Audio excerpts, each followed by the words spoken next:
Right, మనతో పాటు శశిధర్ గారు. శశిధర్ గారు నమస్కారం అండి. నమస్తే. అంటే గత కొద్ది రోజులుగా తిరుమల వార్తల్లో ఉంటూనే ఉంది. అంటే నిన్న పవన్ కళ్యాణ్ గారు తిరుమల పర్యటన నేపథ్యంలో ఈ డిక్లరేషన్ అంశం మరోసారి చర్చనీయాంశమైంది. అసలు ఈ డిక్లరేషన్ పై మీ అభిప్రాయం ఏంటండి? అసలు ఒకటే చాలా స్పష్టంగా అందరం కూడా అర్థం చేసుకోవాల్సింది, డిక్లరేషన్ అనేది ఈ ప్రభుత్వాలు వచ్చిన తర్వాత వచ్చినటువంటి నియమ నిబంధనలు కావాలి. రాజుల కాలం నుంచి కూడా ఉన్నటువంటి నియమాలు, బ్రిటిష్ ప్రభుత్వ కాలంలో కూడా పాటించబడినటువంటి నియమాలు అవి. అయితే తిరుమల దర్శనానికి అన్య మతస్థులు రావద్దు అనే రూల్ ఏం లేదు. ఎవరైనా రావచ్చు. స్వామివారి మీద నమ్మకం ఉండి స్వామివారి మీద భక్తి ఉన్నటువంటి వాళ్ళందరికీ స్వామివారి దర్శన భాగ్యం కలుగుతుంది.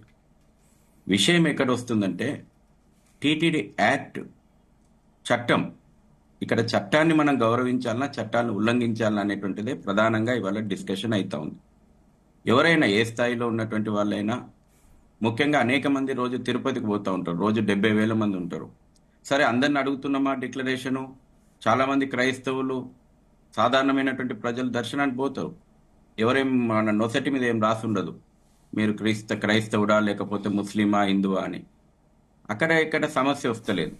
ప్రముఖమైనటువంటి వ్యక్తులు దర్శనానికి పోతున్నప్పుడు ఖచ్చితంగా అక్కడ ఉన్నటువంటి చట్టాన్ని, టీటీడీ యాక్ట్ను అందరూ కూడా పాటించాల్సిందే. చట్టాన్ని ఉల్లంఘించి స్వామివారి ముందర సాధించేదేం లేదు. ఇంకొకటి, అక్కడ డిక్లరేషన్లో ఏమున్నది, ఏం వివరాలు అడుగుతున్నారు? కేవలం స్వామివారి మీద నీకు విశ్వాసం ఉందనేటువంటి ఒక డిక్లరేషన్, అది చట్ట రూపంలో ఉంది. దాన్ని ఇవ్వడానికి అభ్యంతరాలు ఎవరు చెప్పాల్సినటువంటి అవసరం లేదు.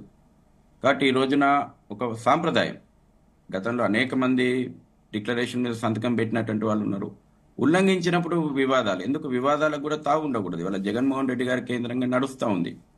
ఇవాళ విశ్వ హిందూ పరిషత్గా మేము చాలా స్పష్టంగా చెప్తున్నాం, జగన్మోహన్ రెడ్డి గారిని దర్శనానికి ఎవరు అక్కడ ఆపాల్సిన అవసరం లేదు. అదే సందర్భంలో కూడా జగన్మోహన్ రెడ్డి గారు డిక్లరేషన్ ఇవ్వాలనేటువంటిది భక్తులు అక్కడటువంటి యాక్టు అభిప్రాయం. దీంట్లో రాద్ధాంతం అవసరం లేదు. స్వామివారిని నేను నమ్ముతా, స్వామివారి మీద నాకు విశ్వాసం ఉందని బహిరంగంగా ప్రకటించినటువంటి వ్యక్తులు డిక్లరేషన్లో ఇచ్చినంత మాత్రాన వాళ్ళకు పోయేదే ఉండదు. ఇవాళ నిన్న పవన్ కళ్యాణ్ ఒక ముఖ్యమంత్రి, డిప్యూటీ సీఎం హోదా లోపల ఖచ్చితంగా ఇచ్చిండు, ఆ యొక్క యాక్ట్ను గౌరవించిండు, దాన్ని స్వాగతించాల్సిందే. మనం రాబోయే రోజుల్లో కూడా మేము మొదటి నుంచి కూడా చాలా స్పష్టంగా హిందూ పరిషత్ స్టాండ్ మేము చెప్తా ఉన్నాం, తిరుమల తిరుపతి వ్యవహారాలు ఎక్కువగా రాజకీయాలతో ముడిపడి చర్చ జరగకూడదు. ఇవాళ జెరూసలం మీద ఇంత చర్చ మనం ఎన్నడూ చూడం, లేకపోతే మక్కా మీద ఇంత చర్చ ఎన్నడూ చూడం. దౌర్భాగ్యం ఏంటంటే దేవాలయాలు ప్రభుత్వ ఆధీనంలో ఉండడం కారణంగా ప్రతిదీ రాజకీయ కోణం లోపల మనం చర్చిస్తున్నాం. ఇది కూడా మనం ముగింపు పలకాల్సినట్టు అవసరం ఉంది. లడ్డు వివాదంలో కూడా మేము మొదటి నుంచి కూడా మా డిమాండ్ అందుకే సిట్టింగ్ న్యాయమూర్తితో జరపాలని అంటున్నాం. ఎందుకనంటే ఇది సిట్ దర్యాప్తు జరిపినా లేకపోతే సిబిఐ దర్యాప్తు జరిపినా రోజు ఈ రకమైనటువంటి చర్చలు జరుగుతాయి. ఏ రోజు ఇప్పుడు రాజకీయంగా మనం విమర్శించడానికి సిబిఐని వదిలిపెడతలేము, సిట్టును వదిలిపెట్టము, రాజకీయాలతో ముడిపడే చర్చ జరుగుతుంది. తిరుమల యొక్క విషయం ఇంకెంతకాలం పబ్లిక్ డొమైన్ లోపల చర్చ జరగాలి. అందుకే మేము డే 1 మేము మా యొక్క డిమాండ్, దీన్ని సిట్టింగ్ జడ్జి తోటి విచారణ జరపండి, రోజువారీ విచారణ జరపండి, నిర్ణీత కాలపరిమితి లోపల విచారణ జరిపి నిజంగా తప్పు తేలినటువంటి వాళ్ళు ఎవరినైనా ఉపేక్షించాల్సినటువంటి అవసరం లేదు, శిక్షించాల్సిందే. ఈ రోజున కూడా లడ్డు వివాదంలో కూడా అనేక రకాలైనటువంటి చర్చలు, విమర్శలు, ప్రతి విమర్శలు వస్తున్నాయి. ఒక వివాదం బయటికి వచ్చింది, సాధ్యమైనంత త్వరగా దీని విషయం లోపల తేల్చేసేసి సిట్టింగ్ హైకోర్టు, సుప్రీంకోర్టు కూడా కామెంట్స్ మనం విన్నాం.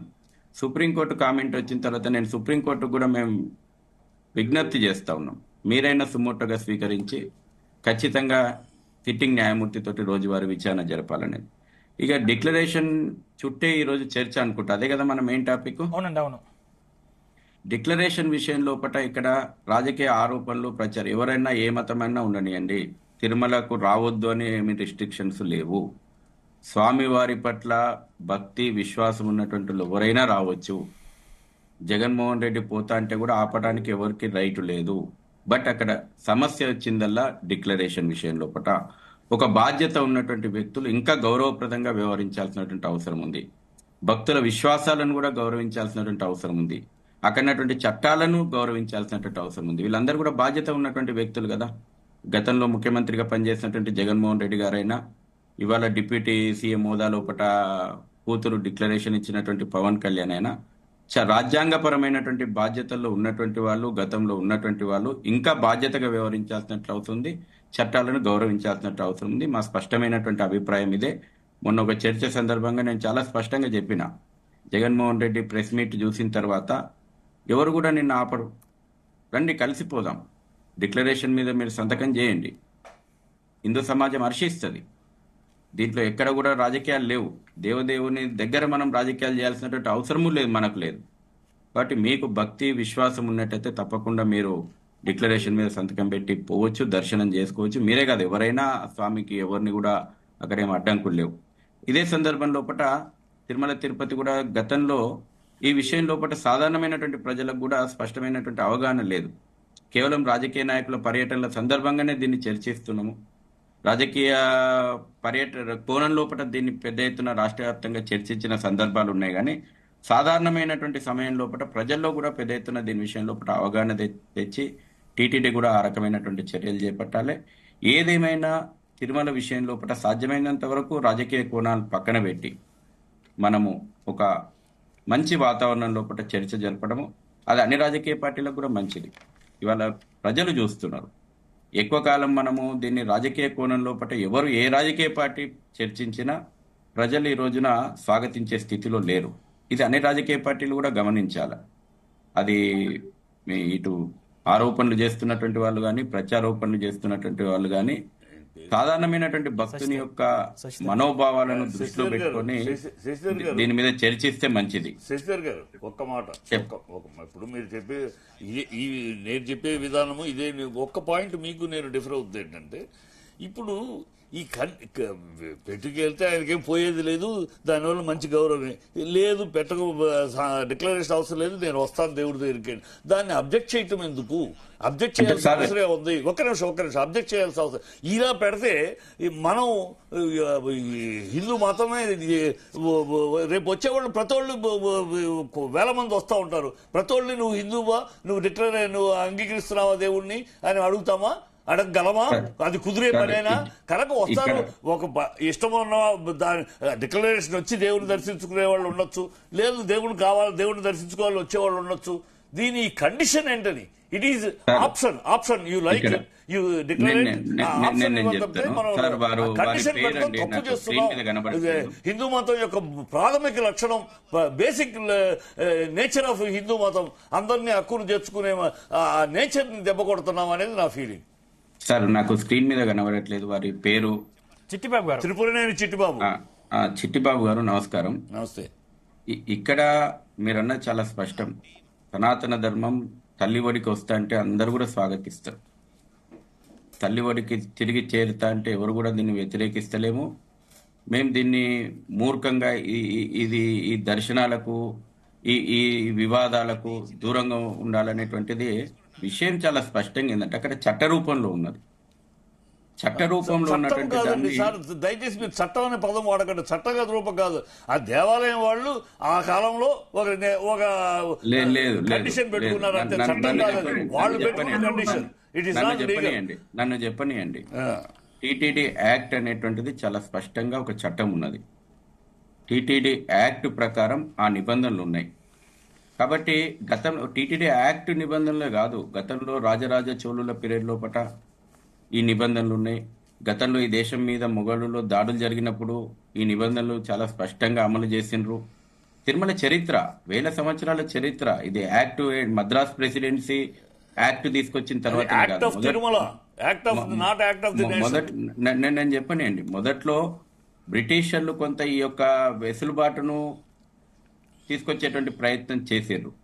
ఆ రోజున కూడా సమాజం నుంచి విపరీతమైనటువంటి వ్యతిరేకత, ఎందుకంటే ఆ రోజుల్లో పరిస్థితులు వేరే, దేవాలయాలను ధ్వంసం చేసేటువంటి పరిస్థితులు ఉన్నాయి. ఆ సమయంలో కూడా బ్రిటిషర్లు మళ్ళీ వెనక్కి తగ్గి మద్రాస్ ప్రెసిడెన్సీలనే కదా ఎండోమెంట్ యాక్ట్ వచ్చింది, ఆ రోజునే కదా టీటీడీ యాక్ట్ వచ్చింది. టీటీడీకి ప్రత్యేకమైనటువంటి బోర్డు కమిటీలు నియమించడం మద్రాస్ ప్రెసిడెన్సీ నుంచి ప్రారంభమైంది. ఆ రోజు నుంచి కూడా చట్టాలు ఉన్నాయి. ఈ రోజు చట్టం అమల్లో ఉంది. చట్టం అమల్లో ఉన్నప్పుడు మీరు అన్నారు గతంలో ప్రతి ఒక్కరిని అడుగుతారా, ప్రతి ఒక్కరిని పేరు పెట్టి మీరు ప్రశ్నిస్తారా అని.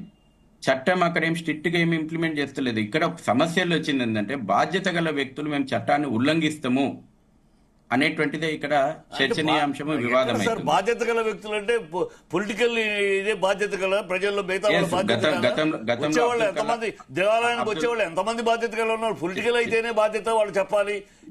లేదండి, మనం ఆదర్శంగా ఉండాలన్నా లేదా ఒకటి చెప్పండి. ఒక బాధ్యత గల ఆదర్శం అనేది ఏంటంటే నేను దేవుడిని కలవాలనుకుంటాను సార్, నేను దాన్ని కలవాలనుకుంటే నేను ఇక్కడ మీ కండిషన్లు మీకు నా సంతకాలు పెట్టండి, ఒప్పుకోండి అంటే నన్ను దూరం చేసుకుంటున్నారు మీరు.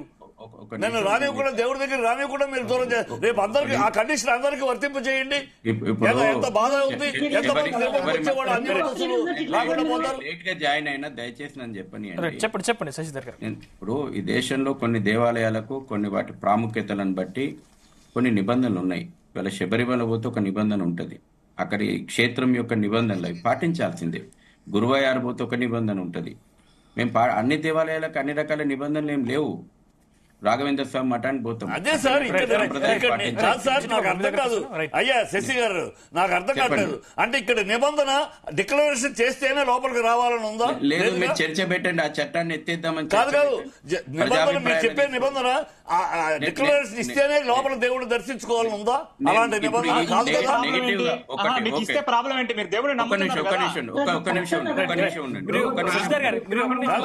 క్లారిటీ నిబంధన ఎలాంటి నిబంధన? ఇవ్వండి అని చెప్పడం వరకు ఒక నిబంధన, లేదా ఇస్తేనే లోపలికి రావాలని నిబంధన. చిట్టిబాబు గారు, మీకు అక్కడ ఏమి మీకు నిబంధనలు అంటే పూర్తిగా అక్కడ కఠినమైనటువంటి నిబంధనలు ఒక పేపర్ మీద డిక్లరేషన్ అడుగుతున్నారు. ఈయను అన్నప్పుడు సాధారణంగా చర్చ ఏమొస్తుంది, నీవు దేవుని మీదనే నీకు నమ్మకం లేనప్పుడు నువ్వు ఎందుకు పోవాలా? ఈ రకమైనటువంటి ప్రశ్నలు ఉత్పన్నమైనప్పుడు బాధ్యత గల వ్యక్తులకు సమాధానం ఏముంటది మీరు చెప్పండి. నేను చెప్తాను. అక్కడ ఉన్నటువంటి నిబంధనలు ఉల్లంఘిస్తా అనేటువంటి పద్ధతిని మనం ఉల్లంఘిస్తానంటాం కాదు సార్. అక్కడ ఉన్నటువంటి ఇప్పుడు అబ్దుల్ కలాం గారు ఇచ్చారు, అబ్దుల్ కలాం గారు ఇచ్చారు. ఉల్లంఘిస్తాను వాళ్ళు అంటాం కాదు, మనం తప్పు చేస్తున్నాం. నువ్వు ఇస్తేనే లోపలికి రా అంటున్నావు. వాడు అన్ని మతస్థుడు వస్తాడు, అన్ని మతస్థుడు వస్తాడు, అందరిని హక్కు తెచ్చుకుని వస్తారు. వద్దు అని మీరు ఎందుకు అడ్డుకుంటారంటున్నాను. ఇస్తేనే అంటే ఎందుకు అడ్డుకుంటారు? ఇస్తాడు, దేవుడిని చూసుకుంటాడు, దేవుడు చూసుకుంటాడు. ఒక్క నిమిషం చెప్పి నేను ముగిస్తా. మానీయుడు అబ్దుల్ కలాం గారి యొక్క విశ్వసనీయతని ఈ దేశం ఏ రోజు ప్రశ్నించదు. ఆయన భగవద్గీతను ఆదర్శంగా తీసుకున్నాడు. ఆయన కనుగొన్నటువంటి ప్రతి మిసైల్ కు భగవద్గీత నుంచి పేర్లు పెట్టిండు. ఆయన వచ్చినప్పుడు ఎందుకు గౌరవప్రదంగా అక్కడ ఉన్నటువంటి చట్టాన్ని ఆ రోజు ఎవరు కూడా ఆయనను బలవంతంగా హిందూ సమాజం ఎప్పుడు కూడా ఆయనను నువ్వు డిక్లరేషన్ ఇచ్చిన వాడిని కూడా అడగలేదు. ఆయన పెట్టినటువంటి ప్రతి మిసైల్ కు పృథ్వీ, ఆకాశ్, నాగ్, త్రిశూల్ అన్నిటి నుంచి కూడా భగవద్గీత నుంచి ఈ గడ్డ మీద ప్రతివాడు హిందువే, ప్రతివాడు హిందువే, ప్రతివాడు హిందువే. ఈ క్రిస్టియన్స్ 4 తరాలు 7 తరాలు వెనక్కి వాళ్ళు హిందువులే. కూడా చెప్పాల్సింది ఏంటంటే అక్కడ ఉన్నటువంటి చట్టాన్ని గౌరవించాలి. చట్ట రూపంలో ఉన్నటువంటి దాన్ని బాధ్యత గల వ్యక్తులు ఉల్లంఘిస్తే ఒక తప్పు. దేవుడి దగ్గరికి వచ్చే వాళ్ళని దూరం చేయకండి సార్, అనవసర కండిషన్లు పెట్టి. మేము చెప్తున్నాం దూరం చేయకండి. దేవుడి దగ్గరికి వచ్చి కలియుగ దేవుడు కలియుగ దేవుడి దగ్గరికి వచ్చే వాళ్ళని దూరం చేయకండి. ఈ కండిషన్లు అపధర్మ కండిషన్లు పెట్టి మాట్లాడుతుంటే మీరు ఎందుకు వక్రీకరిస్తున్నారు?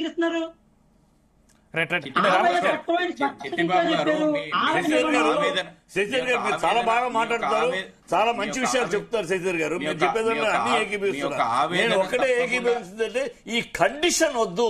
కండిషన్ పెట్టడం వల్ల మన బేసిక్ ధర్మానికి దూరం, బేసిక్ హిందుత్వం అనేది సహన లక్షణానికి దూరం. ఇది ఒక హిందువుగా చిట్టిబాబు గారి ఆవేదన కూడా మనం అర్థం చేసుకోవాలి. దాన్ని నేను తప్పు పడతలేను నేను. కానీ విషయము చట్టాన్ని గౌరవించాలనేటువంటి స్పృహ, చట్టం టీటీడీ యాక్ట్ తేవడానికి కారణాలు ఏంది, దాని మీద పెద్ద చర్చ ఉన్నది చిట్టిబాబు గారు. ఉట్టిగానే తేలే అది. తిరుమల విషయం లోపల ఆ చట్టాన్ని తేవడానికి 1000 సంవత్సరాల నుంచి అనేక కారణాలు ఉన్నాయి. వాటిని విస్మరించలేం కదా మనం. తిరుమల పవిత్రత గురించి కదా ఆ చట్టాన్ని. ఈ రోజు కూడా ఏం జరుగుతుంది చిట్టిబాబు గారు, దేవాలయాలను ప్రభుత్వాల చేతుల్లో పెట్టుకొని ఎందుకు ఇవాళ అక్కడ అన్ని మతస్థుల గురించి అది పోరాడండి సార్, అది పోరాడండి శశిధర్ గారు. మీరు కానీ హిందువులు కానీ ప్రతి హిందువు ఇవాళ పోరాడాల్సిన విషయం ఇది. ఆ పోరాటం ఎందుకు దేవాలయాలు గవర్నమెంట్ చేతిలో ఉంది, ఎందుకు మదర్సాలును క్రిస్టియన్ చర్చిలునేమో వాళ్ళకి ఫ్రీ, ఎందుకు ఇవి ఉన్నాయి? జెరూసలంకి వెళ్తే డబ్బులు, మక్కాకి వెళ్తే డబ్బులు, నాబార్డు కాకికి వెళ్తే డబ్బులు. ఈ పోరాడండి సార్, ఈ కావాలి. పవన్ కళ్యాణ్ డిక్లరేషన్ ఇస్తాడో ఎవడో దాని కాదు సార్, మతానికి కావాల్సింది. రైట్